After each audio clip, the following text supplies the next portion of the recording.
Hard 60 day challenge क्या है और इसका मेन ऑब्जेक्टिव क्या है। सिविल गुरुजी छात्रों को जॉब प्लेसमेंट की गारंटी भी दे रहा है, तो अब ये बता दीजिए कि ये किस प्रकार सहायक है और 100% जॉब गारंटी ये कितना रिस्क फैक्टर है आपके लिए। हार्ड 60 डे के प्रोग्राम में जो मेन टॉपिक शामिल आपने किए हैं वो कौन कौन से हैं? सर, आपकी फीस स्ट्रक्चर भी बहुत इंटरेस्टिंग है। 65% आपको बाद में देना है, ये भी हमने कहीं पढ़ा है, तो इस बारे में भी जानना चाहते हैं कि ये कॉन्सेप्ट कैसे आया आपके दिमाग में। ये हार्ड 60 डे तो यानी हर दिन आपने कुछ नया सोच रखा होगा। सर, आपका इंस्टीट्यूट कंस्ट्रक्शन इंडस्ट्रीज के साथ कैसे कोलैबोरेट करता है?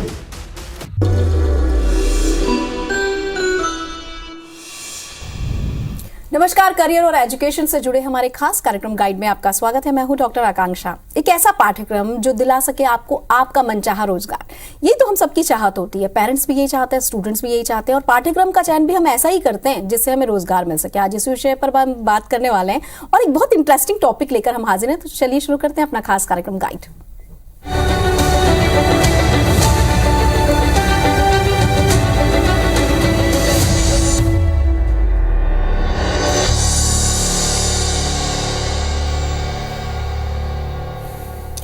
गाइड में आज हम बहुत इंटरेस्टिंग विषय पर बात करने वाले हैं, सिविल इंजीनियरिंग। इसके बारे में तो आपने सुना ही होगा। इसके बाद इंजीनियर्स को ट्रेनिंग की जरूरत पड़ती है। इस विषय पर हमने पहले भी बात की है, लेकिन आज हमारे खास कार्यक्रम गाइड में हम और भी कुछ बात करेंगे। 100% जॉब गारंटी और 65% फीस आपको तब देना है जब आपका सिलेक्शन हो जाए। जी हाँ, इसी विषय पर हम बात करेंगे और बतौर एक्सपर्ट हमारे साथ है पुष्पेंद्र प्रताप सिंह, CEO फाउंडर सिविल गुरु। आपका बहुत बहुत स्वागत सर। नमस्कार। नमस्कार मैम जी सर, सबसे पहले तो अब ये जानना है कि सिविल गुरु जी की ट्रेनिंग में हमने बहुत फेमस जो चीज सुनी है वो है हार्ड 60 डे चैलेंज। तो सबसे पहले तो यही जान लेते हैं कि ये हार्ड 60 डे चैलेंज क्या है और इसका मेन ऑब्जेक्टिव क्या है। Hard 60 day challenge civil engineers के लिए एक रिवॉल्यूशनरी है कि सिविल इंजीनियर्स 4 साल की तैयारी करता है अपनी इंजीनियरिंग का, 3 साल की डिग्री डिप्लोमा कर रहा है, लेकिन इस 4 साल और 3 साल में कभी उसको प्रैक्टिकल एक्सपोजर नहीं मिलता। तो 60 दिन का एक प्रैक्टिकल एक्सपोजर हम उनको प्रोवाइड कर रहे हैं, जिससे कि वो इस इंडस्ट्री की डायरेक्ट डिमांड जो कि इंडस्ट्री में चाहिए उसको, किस तरीके से वो कहते हैं ना कि यदि हमको तैरना सीखना है तो पानी में कूदना ही पड़ेगा, ड्राइविंग सीखना है तो चौक चौराहे में बैठ कर ड्राइविंग नहीं सीखा जा सकता। सेम उसी तरीके से वो 60 दिन में हर दिन एक नया चैलेंज उसको पास करना है, अचीव करना है। और 60 दिनों तक यदि उस किसी ने भी जो इंजीनियर हमसे जुड़ता है और 60 दिनों तक यदि वो स्टेप बाय स्टेप 60 दिन का चैलेंज कंप्लीट करता है तो वो 60वें दिन उसके हाथ में एक जॉब है। ये हमारी गारंटी है। सर, ऐसे तो हमारे जीवन में हर दिन एक चैलेंज हमें मिलता है, फिर आपने हार्ड 60 डे ये कॉन्सेप्ट कैसे आपके दिमाग में आया? और जब हम 60 डे की बात कर रहे हैं, ये हार्ड 60 डे तो यानी हर दिन आपने कुछ नया सोच रखा होगा, तो ये करंट कंस्ट्रक्शन इंडस्ट्री की आवश्यकता को क्या पूरा कर सकता है? सबसे पहले बात करते हैं इंडस्ट्री की। जो आपने कहा कि इंडस्ट्री की डिमांड क्या है, एक इंडस्ट्री की डिमांड है कि उसके यहाँ एक ऐसा इंजीनियर आए जो उसके काम को क्वालिटी पे, टाइम पे और बजट पे कंप्लीट कर दे। यही कंस्ट्रक्शन इंडस्ट्री की डिमांड है। अब इस डिमांड को फुलफिल करने के लिए हमारा जो एजुकेशन पैटर्न है वो हमको अवेयर तो करना चाहता है 4 साल की इंजीनियरिंग में या 3 साल की डिप्लोमा में, लेकिन हमको सिर्फ वो इंजीनियरिंग का जो कहते हैं ना मेन्यू कार्ड दे देता है कि देख लो तुम्हारे पास क्या क्या सीखने के लिए है, किसी भी एक चीज में डीप डाइव नहीं करवाता। तो हमारे 60 डे स्पेशली जो कंस्ट्रक्शन इंडस्ट्री के 12 कोर जोन है, और उसमें सबसे बड़ा जो कोर जोन है वो है बिल्डिंग और हाईवे। ये सबसे बड़ा कोर जोन है कंस्ट्रक्शन इंडस्ट्री में, जो कि आप सुनते भी होंगे अभी हाईवे का कितना लगातार एक्सपांसन हो रहा है, और इंडिया हमारी फर्स्ट पॉपुलेशन कंट्री हो गई है, तो लोगों को बिल्डिंग भी बना के देना है। तो ये दोनों के डेवलपमेंट पे जो इंडस्ट्री का डिमांड है, ऐसा इंजीनियर जो टाइम पे, बजट पे और क्वालिटी पे काम कर ले। तो तीनों चीज हम ये हार्ड 60 डे में सिखा रहे हैं। जी सर, आपने अपने प्रोग्राम में प्रैक्टिकल स्किल्स पर हमेशा जोर देते हैं। पिछली बार भी हमने जो डिस्कशन किया था उसमें भी प्रैक्टिकल स्किल्स पर भी हम जोर देते हैं। तो ये जो प्रैक्टिकल स्किल्स है ये कितना इंपॉर्टेंट है और थ्योरेटिकल एजुकेशन से ये कैसे डिफरेंट है? सबसे पहले किसी भी स्टूडेंट की लाइफ जर्नी देखते हैं मैम कि वो 12 साल तक क्लासरूम में बैठ के पढ़ता है, अपनी फर्स्ट क्लास से 12th तक। उसके बाद यदि वो 3 साल की डिप्लोमा करता है तो फिर से वो क्लासरूम में बैठ के पढ़ता है, 4 साल की डिग्री करता है तो फिर से वो क्लासरूम में बैठ के पढ़ता है। मतलब 15-16 साल वो क्लासरूम की थ्योरी एजुकेशन ले रहा है। जब वो साइट पे जाता है, जब वो जॉब में जाता है, तो देखता है कि इस थ्योरी को मैं इंप्लीमेंट कैसे करूं, और वहां पे सब उसके लिए नया होता है। इसीलिए उसका टैग लग जाता है एक फ्रेशर का कि तुम फ्रेशर हो। अब कोई आदमी सोचो 16 साल 15 साल पढ़ाई किया है, फिर भी उसको फ्रेशर का टैग मिल रहा है, मतलब कहीं तो गैप है। किसी चीज को अब जो उसको चाहिए जिसमें एक्सपीरियंस वो आप उसको प्रोवाइड नहीं कर रहे हो। तो 60 दिनों पे हमने क्या किया कि जो एजुकेशन सिस्टम में गैप था उस प्रैक्टिकल एक्सपोजर को इंजीनियर्स को प्रोवाइड कर दिया। प्रैक्टिकल का मतलब जो तुमने पढ़ा है वो तुम रियल लाइफ में अप्लाई कर सको। जब अप्लाई करने के तुम काबिल बन जाओगे, तुमको पहली बार जाके हम साइट, होता क्या है कि हमारा ट्रेनर साइट पे जाता है, उनको सिखाता है हर एक पार्ट को, और जब वो जॉब में जाते हैं तो वही चीज उनको परफॉर्म करना होता है। कोई भी चीज नया नहीं होता, मतलब साइट पे जाके उनको ऐसा फील नहीं होता कि ये मैंने नहीं देखा या ये मैंने नहीं किया, तो वहां पे उसका एक्सपीरियंस काउंट होने लग जाता है। तो इसलिए प्रैक्टिकली पे जो हम ज्यादा फोकस करते हैं कि प्रैक्टिकल मतलब हमारा मानना है कि लर्निंग का मतलब वही है कि जो तुम पढ़ रहे हो, जो तुम सीख रहे हो, उसको तुम रियल लाइफ में अप्लाई कर सको। जी, आपके अनुसार आज के सिविल इंजीनियरिंग शिक्षा प्रणाली में क्या कोई कमियां हैं, मतलब, और जो कमियां आपको नजर आ रही हैं उसको हम कैसे ट्रेस आउट करते हैं और कैसे आप उससे अलग करते हैं? देखो, कमियां का मतलब यही है कि यदि मुझे भूख लगा है तो मुझे खाना चाहिए, मुझे ज्ञान की बातें सुन के मेरा पेट नहीं भरेगा। सेम उसी तरीके से आज हम कॉलेज को समझते हैं कि कॉलेज कौन चला रहा है, कॉलेज को चलाने वाले क्या कंस्ट्रक्शन इंडस्ट्री के एक्सपर्ट हैं, क्या उसका जो एजुकेशन सिस्टम है वो direct to connect to construction industry है? ये नहीं है। हमारे यहाँ पूरे इंडिया में प्रोफेसर बनने की क्राइटेरिया है कि आपको एमटेक होल्डर होना चाहिए। यदि आप एमटेक होल्डर हो तो आप लेक्चरर बन सकते हो, आप पीएचडी होल्डर हो तो आप एचओडी बन सकते हो, हेड ऑफ डिपार्टमेंट। लेकिन ये दोनों के पास कंस्ट्रक्शन इंडस्ट्री का एक्सपीरियंस नहीं है। अब जब कंस्ट्रक्शन इंडस्ट्री का एक्सपीरियंस है नहीं तो सिखाएंगे कैसे अपने इंजीनियर्स को? यही है जो सबसे बड़ा गैप। अब जो इंडस्ट्री एक्सपर्ट है, क्यों कह रहा हूं मैं ये, क्योंकि कंस्ट्रक्शन इंडस्ट्री ना हर दिन कुछ ना कुछ नया लाती है, कुछ ना कुछ नया लाती है। नया का मतलब हर काम को करने का एक नया तरीका ढूंढ रहे हैं। इतनी सारी इनोवेटिव इंडस्ट्री है, रिसर्च कर रहे हैं। तो ये जो रिसर्च और डेवलपमेंट है वो हमारे एजुकेशन सिस्टम पे नहीं पहुंच सकता।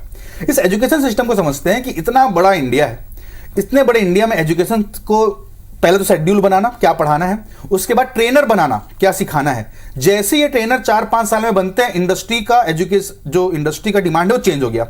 अब फिर से एजुकेशन सिस्टम नहीं बदल सकता, क्योंकि बहुत बड़ी हाथी को टर्न लेना है तो बहुत मेहनत लगता है। तो इसीलिए हमारे टाइप के जो ट्रेनिंग इंस्टीट्यूट है वो इस इंडस्ट्री में आके डायरेक्ट जो डिमांड है कंस्ट्रक्शन इंडस्ट्री का उसको निचोड़ते हैं और लाके इंजीनियर्स को प्रोवाइड करते हैं, जिससे कि उस कंस्ट्रक्शन इंडस्ट्री को डायरेक्ट सप्लाई मिल सके। यही सिस्टम है और यही सबसे बड़ा गैप है हमारे एजुकेशन सिस्टम का, कि वो इतना बड़ी रूप ले चुका है कि अब टर्न लेने में उसको बहुत समय लगता है। जब तक वो टर्न लेता है तब तक फिर से इंडस्ट्री का डिमांड बदल चुका रहता है। जी, क्या आप कुछ पुराने स्टूडेंट्स की सफलता की कहानी हमसे शेयर कर सकते हैं सर? मैम, मतलब ये तो हमारे लिए गर्व का मुद्दा होता है। हमको प्राउड फील होता है कि हाँ, हमने सही डिसीजन लिया। मतलब मैंने 2018 में जॉब छोड़ के सिविल गुरुजी चालू किया, तो ये मेरे को कभी भी रिग्रेट नहीं होता कि यार क्यों मैं कर रहा हूँ ये। एक छोटा सा कहानी सुनाता हूँ मैम। एक रिसेंटली मेरे एक स्टूडेंट का शादी हुआ जहाँ मैं जा नहीं पाया। उसने मुंबई में शादी किया, 2019 का पास आउट है और आज करोड़ों का बिजनेस कर रहा है।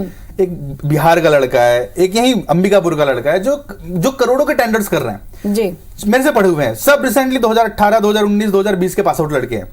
एक फीमेल कैंडिडेट की बात बताता हूं कि उसने जॉब छोड़ के मेरे यहाँ ट्रेनिंग लिया। उस समय उसकी सैलरी कुछ 34,000 रुपए थी। मेरे यहाँ 2 महीने की ट्रेनिंग ली, फिर से अपने ही कंपनी में गई और उसको 60,000 रुपए की सैलरी मिला। तो सेम कंपनी में सिर्फ पोजीशन चेंज हुआ। पोजीशन क्यों चेंज हुआ? क्योंकि जो उसके सीनियर्स करते थे वो सिखाते नहीं थे उसको बैठा के, क्योंकि सीनियर्स कभी नहीं सिखाते जॉब में, वो टांग खींचने के लिए रहते हैं। वो हमारे पास आई रिस्क लेके 2 महीने का और जाके सेम कंपनी में जॉब की तो उसको अचीवमेंट मिल गया 60,000 रुपए का। मतलब हम ये कहने में सक्षम है कि आज जितने फेमस कंपनी का नाम जानते हैं, चाहे वो टॉप लीडिंग कंपनी L&T हो, सापुरजी पालन जी हो, गैमन इंडिया हो, हर जगह ऐसा कोई कंपनी नहीं है जहां सिविल गुरुजी के इंजीनियर नहीं हो। और हम ये भी कहने में सक्षम है आज कि थोड़ा सा साउथ हटा दें हम, कि अभी हम तेलंगाना तक पहुंच पाए हैं, तो उससे ऊपर सेंटर, ईस्ट, वेस्ट और नॉर्थ हर शहर में सिविल गुरुजी से सीखा हुआ एक इंजीनियर है जो अपनी इंडस्ट्री में वो मुकाम पा रहा है जिसका वो रियल में हकदार है। ओके सर, और निश्चित रूप से कहीं ना कहीं इंटरेक्शन भी आप अपने नए स्टूडेंट्स को उनसे करवाते ही होंगे। हार्ड 60 डे के प्रोग्राम में जो मेन टॉपिक शामिल आपने किए हैं वो कौन कौन से हैं और इनका इंडस्ट्री में इंपॉर्टेंस क्या है? एक कंस्ट्रक्शन साइकिल को समझते हैं, जैसे कि एक चाय बनाने के लिए एक सीक्वेंस जरूरी है कि आपको सबसे पहले गैस चालू करना है, उसके ऊपर पैन रखना है, फिर पानी डालना है, फिर चाय पत्ती डालना है, शक्कर डालना है, फिर वो पक जाए तो थोड़ा दूध डालना है, फिर वो पक जाए तो मसाले वसाले डाल के चाय बन जाएगा। इसमें से भी कोई भी एक प्रोसेस को आप आगे पीछे कीजिए। पानी हटा के पहले चाय पत्ती डाल दीजिए, चाय खराब हो जाएगा। पहले दूध डाल दीजिए, फिर चाय पत्ती और पानी डालिए, वो आपका चाय खराब हो जाएगा। तो ये सीक्वेंस जहां खराब हुआ, 19-20 हुआ, कहानी समाप्त। तो उसी को मैनेज करने के लिए हमने कंस्ट्रक्शन प्रोसेस में सबसे पहला काम होता है डिजाइनिंग का। तो हम सबसे पहले डिजाइनिंग सिखाते हैं कि ऐसी डिजाइनिंग की इंजीनियर 60 दिन के बाद अपना खुद का कंसल्टेंसी फर्म स्टार्ट कर ले, as architectural consultant, as a structural consultant. वो किसी भी डिजाइन को एग्जीक्यूट करने के लिए कैपेबल है। सेकंड, डिजाइन बनने के बाद बजटिंग आती है कि कितने रुपए में बनेगा। अब जैसे कि एक 2 BHK बिल्डिंग है, वो 10 लाख रुपए में बनता है, कोई पैसे वाली पार्टी है उसको 10 करोड़ में ही बनाती है। मटेरियल चेंज होगा, अब जैसे मटेरियल चेंज हुआ तो बजट चेंज होगा, तो बजट बनाना बहुत जरूरी है, तो हम बजट सिखाते हैं मैनुअल भी, और इंडस्ट्री में टेक्नोलॉजी एडॉप्शन है तो टेक्नोलॉजी के साथ भी सिखाते हैं, ताकि उसको आने वाले समय पे कम एफर्ट करना पड़े एस्टिमेशन या बजटिंग बनाने के लिए।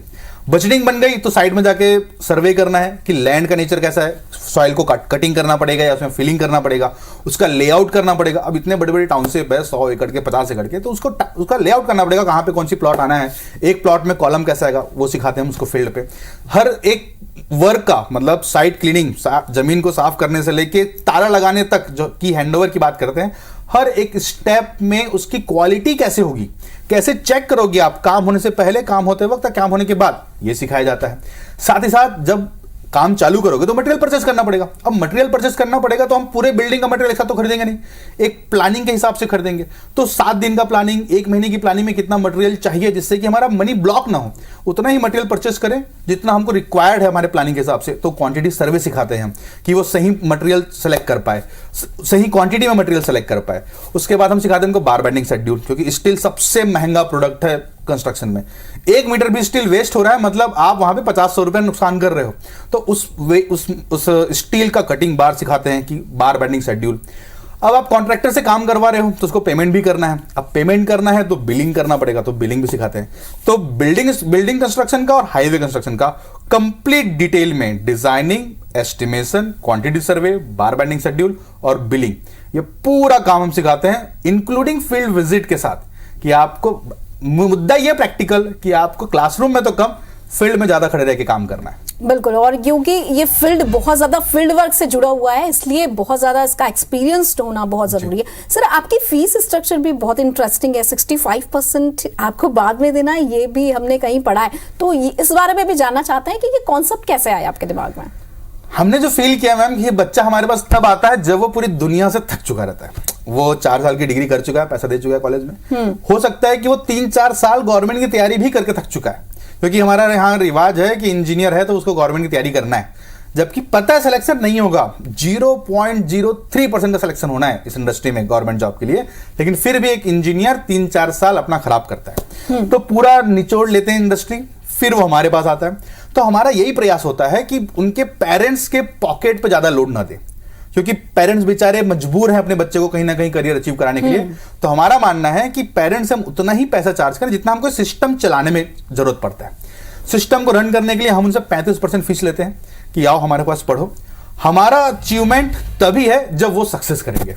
तो हमारा मुद्दा है कि तुम अपने पेरेंट्स से पैसा लेके मत दो हमको, तुम जॉब करो, वो भी मिनिमम सैलरी जिसको हम फर्स्ट जॉब कहते हैं। आज इंडिया में फर्स्ट जॉब 8,000-10,000 का मिलता है। हम कहते हैं कि हमारी ट्रेनिंग के बाद you will gain a job minimum 20,000 rupees, 20,000 रुपए से ज्यादा का जॉब मिलेगा, तब आपको हमारा बैलेंस फीस पे करना है, और वो भी इजी इंस्टॉलमेंट पे, कि सैलरी आएगी पे करते जाओ 6 महीने तक।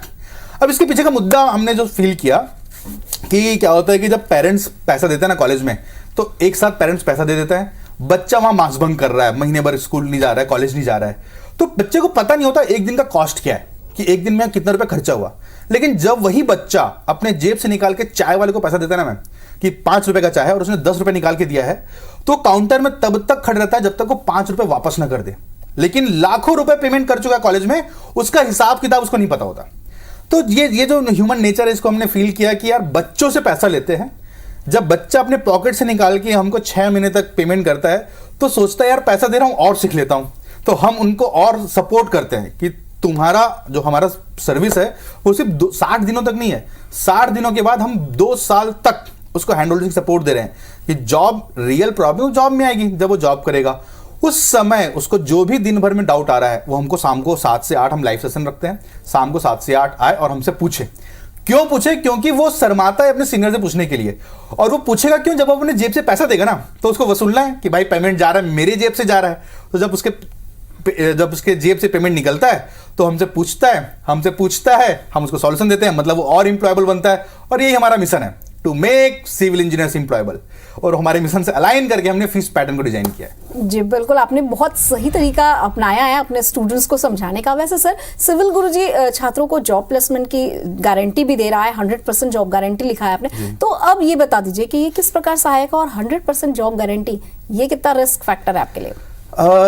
जॉब गारंटी, जॉब प्लेसमेंट एक ना अचीवमेंट है, एक अचीवमेंट, एक प्रोसेस का। जैसे मैं चाय बनाने का एग्जांपल दे रहा था, चाय को यदि हम सही तरीके से बनाएं, सही स्टेप फॉलो करें, सही क्वांटिटी फॉलो करें, तो वो उसका अचीवमेंट होगा, टेस्टी चाय बनेगा। हमने थोड़ा भी उसमें आगे पीछे किया तो चाय का टेस्ट बिगड़ जाएगा। सेम उसी तरीके से हम 60 दिनों में, सबसे पहला ही चैलेंज है इंजीनियर्स का, you have to find out 60 company. आपको हर दिन अपने चैलेंज में, वो एक्सेप्ट जो करते हैं, हर दिन को एक कंपनी का रिसर्च करना होता है। सब अलग अलग जगह से आते हैं। अभी हम 21 ब्रांच के साथ इंडिया में अवेलेबल है, तो पूरा लगभग ऑल ओवर इंडिया हम कवर करते हैं। ऊपर देहरादून के साथ, नीचे तेलंगाना तक हैं, इधर वेस्ट बंगाल में है, और इधर राजस्थान गुजरात में भी हम अवेलेबल है। सेंटर में तो हम हैं ही। तो जो बच्चा जहां से आया है वो वहां की लोकल कंपनी जिसमें उसको जॉब करना है, जिस कंपनी में वो जा सकता है इंटरव्यू दिलाने के लिए, उसका एक, उसी कंपनी का नाम, उसी कंपनी का वेबसाइट, उसी कंपनी का एड्रेस, उसी कंपनी का कॉन्टैक्ट नंबर। और हम ये भी कहते हैं कि तुम उस नंबर पे कॉल लगा के पूछ लो कि ये कंपनी का एचआर का है या किसी कंपनी के किसी पर्सनालिटी का है जो डायरेक्ट बात कर सकता है, डिसीजन मेकर हो। वो कंपनी का नंबर आइडेंटिफाई करो, बस उससे पूछो मत जॉब है कि नहीं है। बस तुम अपना हर दिन एक एक कंपनी शॉर्टलिस्ट करते जाओ। वो पूरा डेटा हमारे प्लेसमेंट टीम के पास आता है। वो प्लेसमेंट टीम उन कंपनी से डायरेक्ट कनेक्शन बैठाती है कि उस कंपनी का क्या वर्किंग कल्चर है, क्या उनका प्रोजेक्ट्स है, किस टाइप के इंजीनियर्स उनको चाहिए, और जो इंजीनियर्स का कह सकते हैं कि डिमांड है, उसको किस तरीके की जॉब में जाना है। क्योंकि हर एक इंजीनियर अपने तरीके से सोचता है। किसी इंजीनियर्स को मैनेजमेंट में जाना है, किसी इंजीनियर को टेक्निकल एग्जीक्यूशन में जाना है, किसी इंजीनियर्स को डिजाइनिंग फील्ड में जाना है। तो उसका क्या स्किल सेट है और उसका क्या डिमांड है, उसके हिसाब से हम शॉर्टलिस्ट करते हैं कंपनियां, और उस कंपनियों में फिट करते हैं इंजीनियर्स को। लेकिन ये भी एक प्रोसेस है। ये प्रोसेस क्या, 60 दिन तक तो हम उसको सिखा रहे हैं। अब ये 60 दिन हर दिन एक नया चैलेंज लेके नया चीज सीखे हैं। लेकिन इसको इंप्लीमेंट करने के लिए हम तीसरा महीना, इनको कहते हैं कि तुम तीसरे महीने में जॉब ज्वाइन मत करो, क्योंकि जॉब तो जीवन भर कर रहे हैं ना मैम, वो जीवन के अंत तक हमको काम करना ही है। तो तुम तीसरा महीना हमको और दो अपने घर से, जिस एरिया से तुम आते हो। मान लेते हैं कोई हमको पटना से आता है, तो हम उसको कहते हैं कि तुम पटना में एक स्पेसिफिक लोकेशन पे हम उसको लिस्ट देते हैं कि ये आर्किटेक्चर फर्म है, इनके पास जाओ, इनसे प्रोजेक्ट उठाओ। प्रोजेक्ट मतलब कि मैं सिविल गुरु से आया स्टूडेंट हूं, मेरे को प्रैक्टिस के लिए अपने पार्ट दो। प्रैक्टिस के लिए वो ड्राइंग सेट लेता है और जाके उसको पूरा सॉल्व करता है, जो हमने सिखाया है 60 दिनों में। उसके जाके साइट पे जाके वो उसका क्वालिटी चेक कर रहा है, उसका पूरा प्रोजेक्ट रिपोर्ट बना रहा है, जिससे कि उसका जो लर्निंग एक्सपीरियंस जो सीखा था, अब उसको इंप्लीमेंट करना है। वो इंप्लीमेंट हो रहा है कि नहीं प्रैक्टिकली, वो 30 दिनों तक और एक्सपीरियंस होता है। 4-5 प्रोजेक्ट की प्रोफाइल उसकी प्रोफाइल में और जुड़ जाती है। फिर 4वें महीने हम उसको इंटरव्यू कंडक्ट करवाते हैं और 5वें महीने तक उसका सिलेक्शन हो जाता है। और यदि किसी का सिलेक्शन 5वें महीने तक नहीं हुआ, तो जो हमारा प्लेसमेंट फीस है हम उसको रिटर्न कर देते हैं। जी बिल्कुल, यही हमारी जॉब गारंटी। हम ये जानना चाह रहे थे उनसे कि 100% जॉब गारंटी और 65% प्लेसमेंट के जो जॉब के ऑप्शन उन्होंने दिए हैं, तो अब इस विषय पर हम आगे ये जान लेते हैं सर से कि आपके प्रोग्राम में प्रैक्टिकल ट्रेनिंग का बहुत ज्यादा वैल्यू बताया जाता है, तो ये आप कैसे संचालित करते हैं? प्रैक्टिकल ट्रेनिंग का मतलब मैं फिर से वही कहूंगा मैम कि जो 12-15 साल बेचारे थ्योरी पढ़ के आए हैं, अब उनको थ्योरी पे भरोसा ही उड़ गया। तो सबसे पहला फर्स्ट डे ही होता है कि चलो साइट पे चलते हैं जी। कि पहले दिन हम उनको इंट्रोडक्शन देते हैं कि क्या कहानी है। अब वहां हर ब्रांच में एक ट्रेनर अवेलेबल है। बच्चे ट्रेनर के साथ साइट पे जाते हैं। अब साइट पे जाते ही उनको ना टीम में बांट दिया जाता है जी, कि तुम 2-3 नंबर्स के साथ, हम मिनिमम बच्चे एक बैच में रखते हैं 20, उससे ना ज्यादा, एक ज्यादा नहीं रखते, 20 बच्चे, क्योंकि हमको हर एक बच्चे पे हम पर्सनली मॉनिटर कर सकें। अब ट्रेनर के साथ बच्चे साइट पे जाते हैं, साइट पे उनको थोड़ा सा परफॉर्म करना सिखाते हैं कि जैसे लेआउट करना है, तो लेआउट का एक बेसिक हमने पैटर्न सिखाया कि कैसे लेआउट किया जाता है। फिर टीम बांट देते हैं, वही कॉम्पिटिशन करवा दिया उनका कि चलो टाउनशिप है 2 एकड़ का, उसको लेआउट करो। अब एक बिल्डिंग का उनको सेंटर लाइन लेआउट करना है कि कॉलम किस पोजीशन पे आएगा, हमने उसको थ्योरी में सिखाया। क्लासरूम पे चलो साइट पे उसको परफॉर्म करते हैं। तो ये कि जो सिखाया उसको परफॉर्म करना है। सेम उसी तरीके से बिल्डिंग के हर एक चेकलिस्ट है कि एक्सकवेशन में मतलब हमको लगता है सिर्फ गड्ढे ही तो खोदना है, लेकिन गड्ढे में चेकलिस्ट है, कैसे चेक करते हैं। तो जब तक हम देखेंगे नहीं चीजों को, हम करेंगे नहीं, तब तक एक्सपीरियंस नहीं आएगा। कि वही कहानी है, हम चौक चौराहे में बैठ के गाड़ चलाना नहीं सीख सकते, उसी तरीके से साइट में बिना जाए हम प्रैक्टिकल नहीं सीख सकते। तो हर एक मुद्दे पे, चाहे वो स्टील का काम हो, चाहे वो पूरे स्ट्रक्चर का काम हो, चाहे वो रोड का काम हो, सर्वेइंग करना हो, हमको ग्राउंड का लेवल्स देखना है। आपने देखा होगा रोड बनते हैं तो एक 2-3 इंजीनियर ऐसे ऑटो लेवल पकड़ के एक ऐसा व्हाइट कलर का डंडा पकड़ के खड़ा रहते हैं, तो ये भी सर्वेइंग का काम है। तो ये भी बच्चा कॉपी पेन में नहीं सीख सकता ना, पढ़ के नहीं सीख सकता, साइड में जाना पड़ता है, उसको प्रैक्टिकल वहां करना होता है। मतलब एक ट्रेनर के पास मैक्सिमम 20 स्टूडेंट्स होते हैं। जी सर, सिविल इंजीनियरिंग के छात्रों के लिए सॉफ्ट स्किल्स कितना महत्वपूर्ण है और आप इसमें कैसे प्रशिक्षण देते हैं, क्योंकि सॉफ्ट स्किल्स की तरफ भी काफी रुझान बढ़ा है लोगों का। सॉफ्ट स्किल को सबसे आसान तरीके से समझे कि आप अपनी बातों को समझाना आता हो। जी। बहुत सारे ऐसे टेक्निकल एक्सपर्ट इंजीनियर हैं जिनको काम करना तो आता है लेकिन बात करना नहीं आता, और जहां बात करना नहीं आता तो उनका ग्रोथ अटक जाता है। Growth in the terms of managerial growth, कि जब भी आपको मैनेजर तभी बन पाओगे या मैनेजर पोस्ट के लिए तभी एक्सेप्ट होगा जब आप अपने लोगों से काम करवा सकते हो। और लोगों से काम करवाने का मतलब आप काम को सही तरीके से समझा पाओ।